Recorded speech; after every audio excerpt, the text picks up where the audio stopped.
Here are some of the craziest stories of football players, from super fans to cursed houses, from war-torn childhoods to tragic deaths. These stories will shock you, amaze you, and inspire you. So, without further ado, let's get started. Ronaldo superfan. We all know that Cristiano Ronaldo has millions of fans who admire his skills, his looks, and his lifestyle. But there is one fan who took his admiration to a whole new level.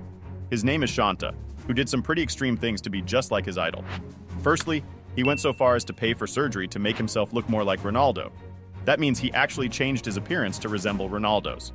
On top of that, Shanta bought every single soccer uniform that Ronaldo wore, showing how dedicated he was to imitating his idol. But it didn't stop there. Shanta went on trips to see Ronaldo play in games. It's like he followed Ronaldo around to be as close to him as possible. What's even more interesting is that Shanta changed his name to Shanta Ronaldo. So not only did he look like Ronaldo and wear the same clothes, but he also took Ronaldo's last name as his own. Shanta didn't stop there either. He started acting like Ronaldo on social media, posting pictures and updates just like Ronaldo does. He even convinced his own brother to look like Ronaldo's son, Ronaldo Jr. It's like he wanted his whole life to be a mirror image of Ronaldo's. Shanta has big dreams. He wants to play against Ronaldo in a match, like a Ronaldo versus Ronaldo showdown, and he's aiming for this to happen in the 2022 World Cup.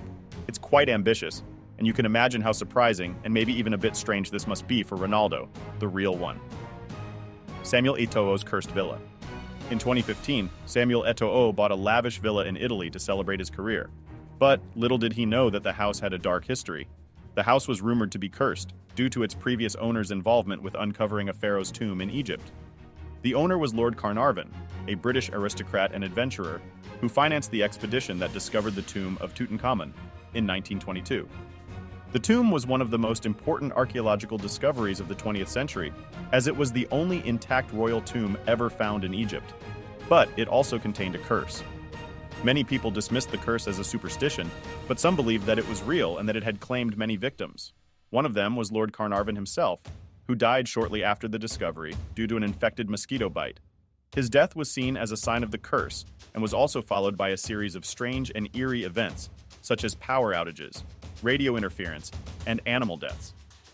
The curse was also said to have followed him to his villa in Italy, where he had stored some of the objects from the tomb. The villa had a bad reputation, and many people avoided it, fearing the curse. The villa remained in the Carnarvon family for decades, until it was sold to Samuel Eto'o in 2015.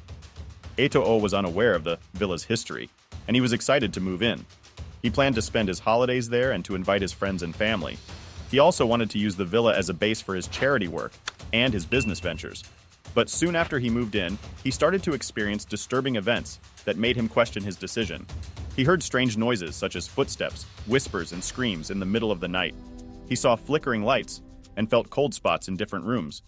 He also felt a negative energy and a sense of dread in the house. He also faced problems with his club, Sampdoria, who accused him of breaching his contract. They claimed that he had left the club without permission and that he had failed to report for training. They also alleged that he had lied about his age and that he had used a fake passport. They threatened to sue him for defamation and to terminate his contract.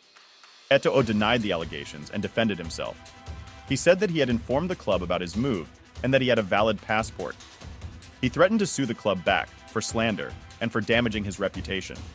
But the case was never resolved, and Eto'o left the club and the country shortly after. He fled to Turkey to escape the alleged curse and to join a new club, Antalyaspor. He sold the villa for a fraction of its original price and never looked back. Luka Modric's childhood during war. Luka Modric was born in 1985 in a small village in Yugoslavia. When he was 6 years old, the Yugoslav wars broke out, and his family had to flee their home. They moved in with his grandpa, who was a farmer and lived in a refugee hotel. Modric faced daily fears of war and struggled with poverty. He had to cope with the loss of his grandpa, who was killed by Serbian rebels. He also had to deal with bullying and rejection, as he was often mocked for his small stature and lack of talent. But his grandpa had motivated him to pursue his dreams and gave him his first football. Despite the challenges, Modric committed to becoming a professional footballer. He practiced every day and joined a local club. He impressed the scouts and moved to bigger clubs until he reached Real Madrid. Eventually, Luka became one of the best midfielders in football. He achieved a lot in his career, and he always gives credit to his grandpa for inspiring him to chase his dreams, even when life was tough. This shows how powerful encouragement and determination can be, in helping someone overcome challenges and achieve great success. Andres Escobar's tragic story. Soccer is a sport that brings immense passion and national pride. And when a player makes a mistake that affects the outcome of a crucial match, emotions run high. Andres Escobar had a bright future ahead of him, but it was cut short by a senseless act of violence. In 1994, Escobar represented Colombia in the World Cup, held in the United States. Colombia was considered one of the favorites to win the tournament, but they failed to live up to the expectations. In their second group match, against the hosts, Escobar scored a crucial own goal that gave the U.S. a 1-0 lead. Colombia lost the game 2-1 and was eliminated from the competition. Escobar faced public backlash, and his mistake was blamed for the team's failure. He tried to address the situation in a newspaper statement, where he apologized to the fans and asked for forgiveness. He also expressed his hope for peace and unity in his country, which was plagued by violence and drug trafficking. He returned to Colombia hoping to resume his career and his life, but a few days later, he was murdered outside a nightclub in Medellin. He was shot 6 times. The shooter was a bodyguard of a drug lord who had lost money betting on Colombia. He confessed to the crime and received a 43-year prison sentence, but was released after 11 years. Escobar's death shocked the world and sparked outrage and grief. He was mourned by his family, his teammates, and his fans. He was buried with the Colombian flag and his number 2 shirt. Neymar's laser pointer incident. Neymar has to deal with physical and psychological pressure, especially during big games. One of the most bizarre and dangerous incidents that Neymar faced was the laser pointer incident.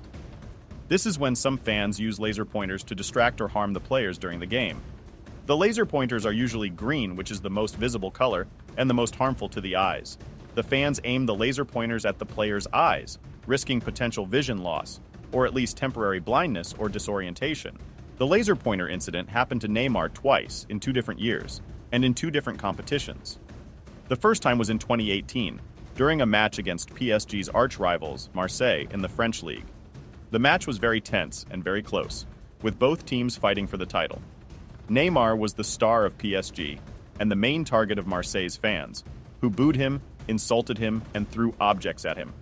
But the worst thing they did was to use laser pointers to distract him during the game. The laser beams were aimed at his eyes several times, making it hard for him to see and concentrate. Neymar complained to the referee, but no action was taken. The referee ignored him and told him to play on. Neymar managed to score a goal, but PSG lost the game 3-2. The second time was in 2021, during a crucial moment in the Champions League semi-final against Manchester City. The Champions League is the most prestigious club competition in Europe, and PSG had never won it before. They had reached the semi-final after beating Barcelona and Bayern Munich, and they were hoping to make history. Neymar was the leader of PSG and the hope of the fans who wanted him to deliver. But in the second leg of the semi-final, PSG were trailing 2-1 on aggregate, and they needed to score 2 goals to qualify. Neymar had a chance to score when he was awarded a free kick near the edge of the box. He was about to take the shot when he was again attacked by laser pointers from the stands. The laser beams were aimed at his eyes and his face, making it impossible for him to see the ball and the goal. He missed the shot, and PSG lost the tie 4-1 on aggregate, and were eliminated from the competition. Neymar expressed his frustration and anger on social media and called for more protection from the authorities. He said that the laser pointers were a serious threat to his health and his career, and that they should be banned from the stadiums. He also said that he felt disrespected and humiliated by the fans, the referees, and the media who did not acknowledge the problem. And that wraps today's video of these crazy stories of football players. If you enjoyed the video, smash that like button. Don't forget to subscribe for more awesome content. Share this video with your friends and drop a comment below. We'd love to hear your thoughts. Keep the conversation going. Thanks for watching.